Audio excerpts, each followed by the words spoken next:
Now that the third season of The Mandalorian is complete, let's talk about how all 8 chapters worked as a collective whole, which is an interesting discussion because individually I found a lot to like about every single episode. I think chapter 23, The Spies, is one of my favorite episodes of the entire series, and there were some great moments sprinkled throughout as well. The reveal that Kelleran Beck saved Grogu from the Jedi Temple is one of my favorite Star Wars fan moments in recent memory. Season 3 did a lot that I liked, and I want to point out that I agree with the messages and themes presented in the story. I think the centerpiece of Season 3 is that nothing is more powerful than a united community. So often do we let rules or symbols or opinions divide us, but leaving their helmets on didn't make Mandalorians stronger. The Darksaber wasn't necessary to reclaim their homeworld. All they needed to do was set aside their differences and agree to treat one another with honor and respect. When I take a look back, I like what Season 3 had to say, but I really think it struggled in the execution.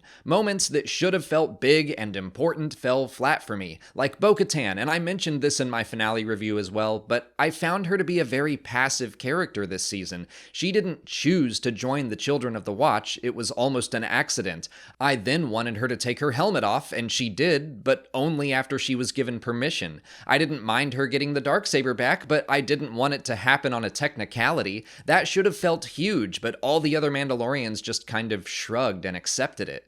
But the destruction of the Darksaber is what really confused me, because I don't dislike that story beat. Bo-Katan has placed so much stock in it as a symbol of leadership, so it makes sense for her to realize that the blade did not give her power, her strength of character did. The Darksaber had power over Bo-Katan, and she should have been the one to set it aside or destroy it, but she didn't. Instead, that decision was made for her by Gideon, who didn't even care about it.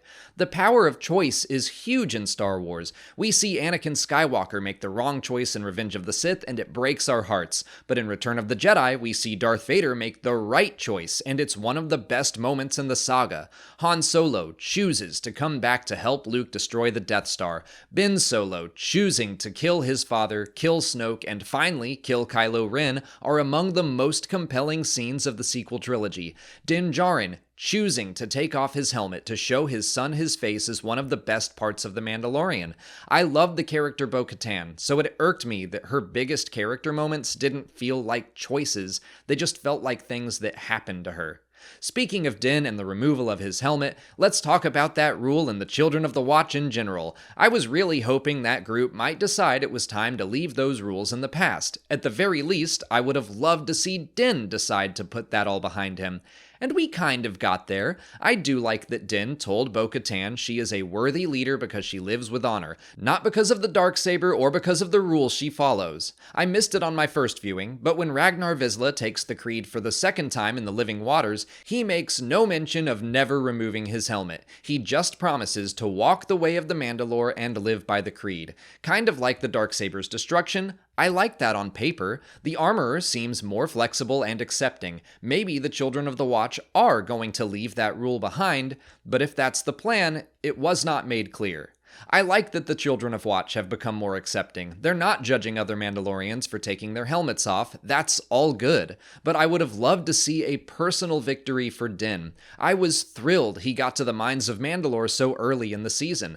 I kept seeing ways that he might be able to move beyond this rule to form a better relationship with his son down the line, and that just didn't happen. I mentioned this in my finale review as well, but the season kept setting up interesting potential for Din that was later dropped. The Darksaber is too heavy? He's not ready to accept the mantle of leadership? Just give it to Bo-Katan. He took his helmet off to say goodbye to his son? He'll just go get rebaptized. He's starting to realize that there's more to being a Mandalorian than all these rules? He's still gonna follow the rules anyway.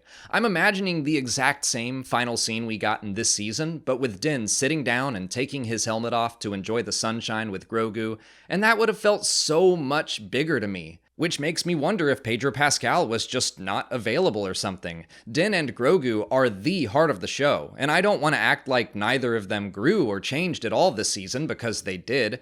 Grogu has learned from Luke and is far more capable in the Force. Din has become more accepting and is now willing to work with the New Republic to make the galaxy a better place. That's growth, and I like it, but it still felt like the two main characters took a step back to let the larger story of the Mandalorian people take center stage, which is fine. I think the image of the Armorer and Bo-Katan reigniting the Great Forge together is fantastic, but I did miss the more personal story of the space cowboy and his magic baby. I almost get the sense that this season may have been like a bridge to get us to season 4. The last 2 episodes especially seemed to quickly wrap up several storylines to get us back to a point where the series will be about Din and Grogu going on court-mandated adventures, which I honestly love. Even though I already considered them father and son, Din formally announced his adoption of Grogu, and the Armorer said he had to take him on journeys, which I'm sure will still connect them to the larger Star Wars universe, but I think Season 4 could put the two of them back in the spotlight and give us more of a Season 2 feeling, which to me is my ideal version of the series, not just because it has Cobb Vanth in it, but because I think it struck a great balance between Adventure of the Week and a season-long narrative. In Seasons 1 and 3, Moff Gideon didn't show up until the final 2 episodes, but he was far more present in Season 2.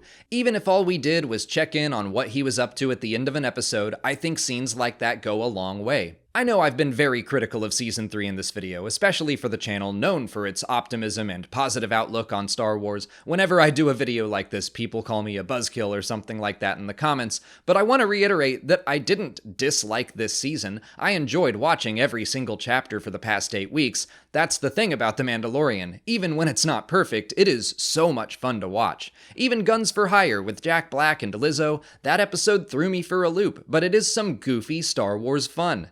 The individual pieces had me entertained every single week, and like I said, I will treasure that Keller and Beck moment forever. It was so good.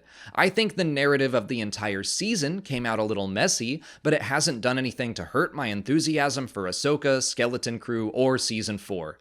And if you do want me to just talk about everything I loved about the series, don't worry, that video is definitely on the way, so make sure you subscribe to the channel to catch that when it's out. Let me know what you thought of Season 3 in the comments. Was it your favorite? I'd love to know why. If you haven't already, please like this video, follow us on TikTok, Twitter, and Instagram, and consider checking out our Patreon page for video reactions and audio commentaries for every episode. As always, thanks for watching, and may the Force be with you.